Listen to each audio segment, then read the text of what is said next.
Your Majesties, welcome back to the channel.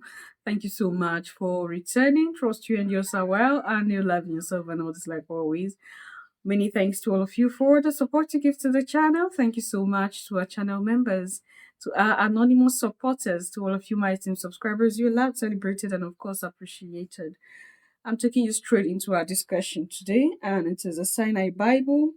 What was stated in the Sinai Bible that Yeshua was not crucified. Yes, we are still going into spiritual religion. I felt like this is a time that we should revisit this discussion.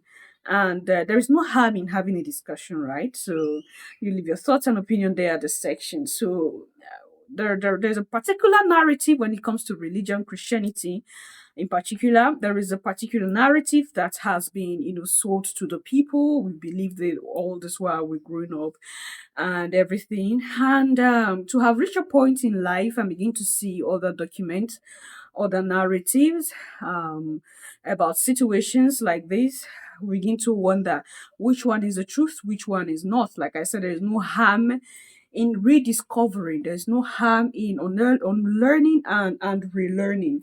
So it is written in the Sinai Bible that Yeshua was not crucified. And there are some other documents, some of you as well. I think we had a discussion about something like this maybe a year ago. I think a year ago, where we talked about he wasn't crucified on the cross, but he was hung on the tree. And I think we had a discussion about that. I can't really remember, but it's like we had some discussion about that. Now, why am I drawing your mind to this particular discussion? Now, ancient Christianity owes a great deal to ancient Egypt. Okay, the origin of Christianity, we have done that here lots of times, Your Majesties. During the live sessions that we do have some months ago, we had a discussion here how everything about Christianity has its origin from ancient Egypt. So when I say ancient Christianity, talking about the origin of Christianity, when you talk about the concept of heaven, of life after death, and everything, you discover that there is a similarity to the belief system of the Egyptians of the past. And when you look into some of the documents, some of the mythologies that existed in Egypt, you compare it to some books that are present in the present day Bible. We had that comparison here with some books where we're having that live discussion. For some of you who were present at those live discussions that we had. And there is something I'm drawing your mind to. The fact that there is nothing new. I keep telling you here, there is nothing new. There is nothing new. And the truth is there. One thing with the truth is that it can't be hidden forever. Gradually it comes out. Okay? The level of the knowledge that people are able to acquire at this time compared to about 3-4 decades ago is different. 3-4 decades ago, people were so scared to talk, even though some were there, like past teachers who had gone before us were there to talk. A lot still do not believe. But at this time, there are lots of documents that are just popping out, a lot of secrets being exposed, and a lot of people are beginning to see clearly now at this time. Okay, now let's listen to this and we'll take it up from there. The statement is according to the Sinai Bible.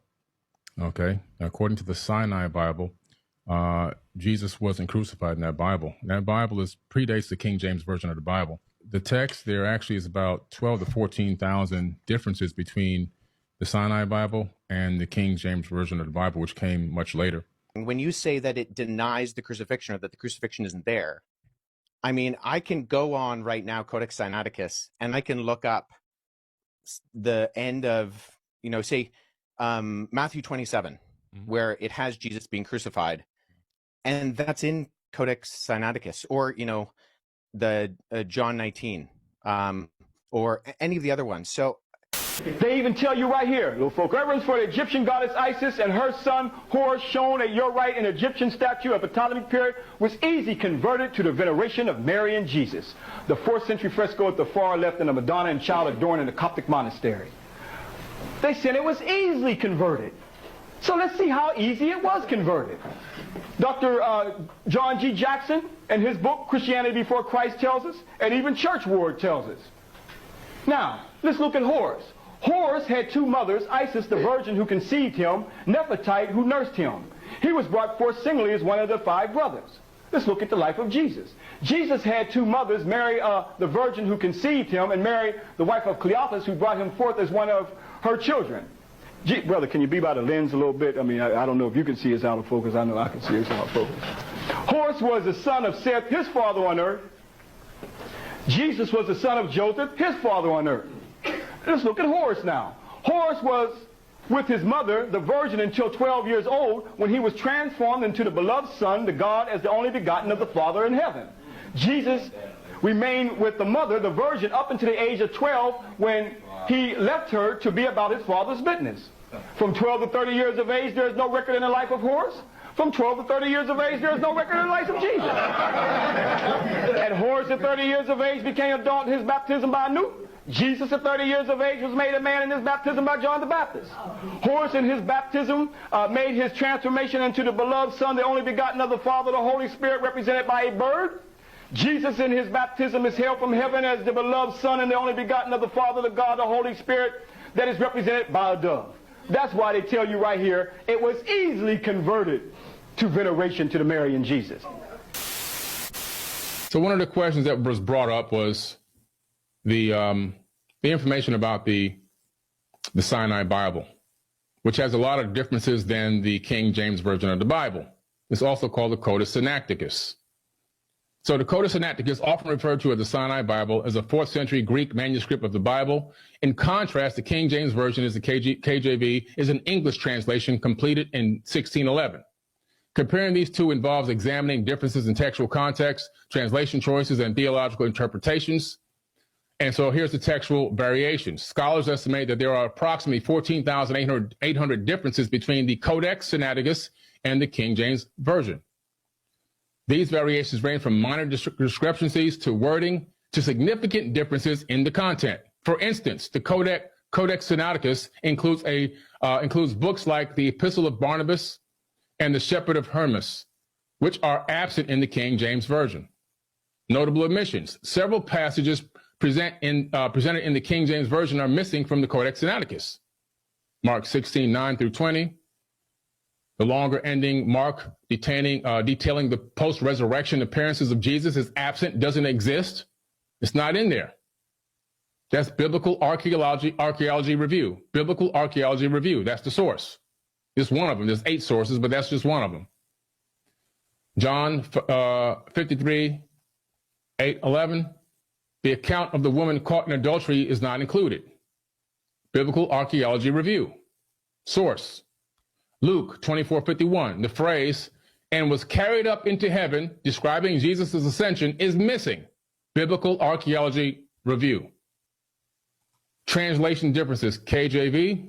Translators worked from a limited set of late medieval Greek manuscripts, primarily the Textus Receptus and Hebrew texts available in the early 17th century. In contrast, the Codex Sinaiticus is an earlier manuscript, reflecting a different textual tradition.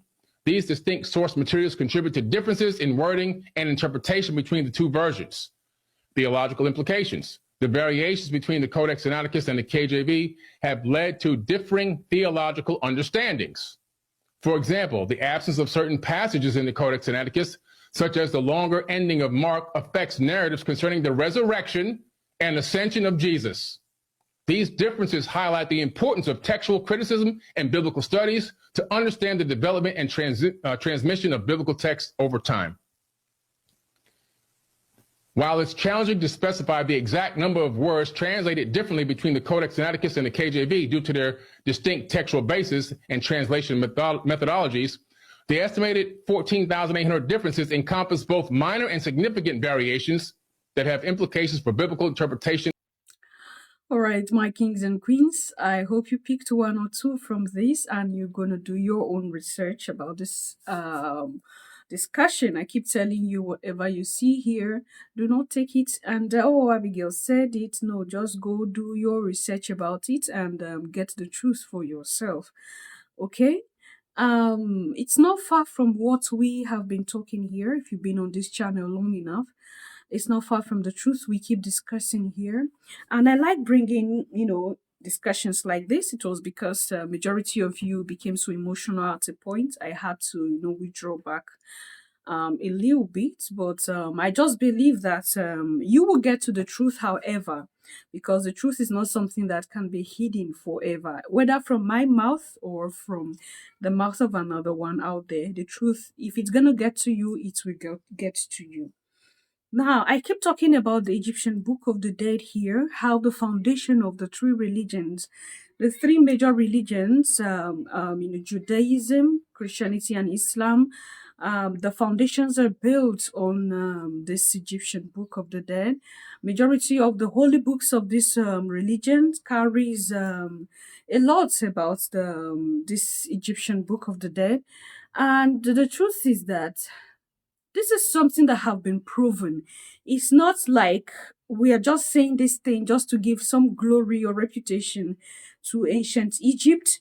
This is something that is proven. You heard Ashra Kweshi there. It is someone that someone who has been invested in Egyptian mythologies and studies. You heard what's his name? Bailey Carson there, even though a lot of you do not resonate with him. There are discussions of him that are truth. And you heard from some other documentaries as well. The truth is that there is nothing new, like I said from the beginning. Everything has been built upon the religious and spiritual system, of our ancient ancestors. And these are the same ancestors of ours that this Caucasians now come tell you that they do not know the creator, they do not know the Almighty. And you begin to think, if you say my ancestors never had any connection with the Almighty, how is it that they know things that has to do with the spirit? How is it that they know things that has to do with communication with the Almighty, that has to do with, but you said these people were not spiritual people. The effort was to make us cut off from our lineage, cut off from, our ancestors, not to have anything to do with them, not to have anything to do with what they practice. And behind your back, you don't know that what they brought to you as the holy book is something that they that took from the way of life of your ancestors of ancient times, Your Majesty. And that's why I keep telling you here that your ancestors are not that devil that the world wants you to believe that they are. No, they have good in them. They have good in them as well. I keep telling you of agreeable and disagreeable inner lineages. There is no lineage that do not have disagreeable. Okay, and there is no lineage that do not have agreeable. And that's why I keep telling you to align with the agreeables of your lineage. You will hear informations from them, you will tap from them, they will send you information, you understand the truth, and it is the truth that will set us all free. I think I've said a lot, and from the documentation we have heard a lot, so we have to just sit and think deeper into this discussion and do our own personal researches to this situation. And do not be afraid to rediscover. Do not be afraid to explore. There's nothing wrong. There's nothing wrong. And this is my problem with these three religions. They scare you from, getting to the truth. Because they tell you the Bible is the only truth. The Torah is the only truth. The Quran is the only truth. You shouldn't go to other books. You shouldn't read other books. They scare you from reading other books. Why should you be scared? Why should they scare you from reading other books? Okay? If I don't know, maybe you have the answer better than I do, but all these three books came out of the Egyptian Book of the Dead. All these three books have a connection to the Sinai Bible. So, There is a lot in the Sinai Bible that was deliberately overlooked while they were compiling the King James Bible that you love so much. And don't you think that it was deliberately overlooked? Because apart from it being deliberately overlooked, don't you think it was deliberately translated differently? Because there's a difference between being hung on the cross and being crucified. The Sinai Bible said the opposite of what your King James Bible have. And a lot of preachers will tell you that the King James Bible is what is closest to the truth. And this same King James Bible has a lot of omission. And then you begin to wonder, what is the agenda behind this? I think we've had a lot of discussion about a year ago where I was really delving into this whole thing. Many of you were not happy with me, get angry and things like that. I think we've had a lot of discussion about this. You can go back to old videos and check it out for yourself. I'm going to see you in my next one. Until then, love yourself, love others. Stay safe, stay positive always. Your Majesties. Bye for now.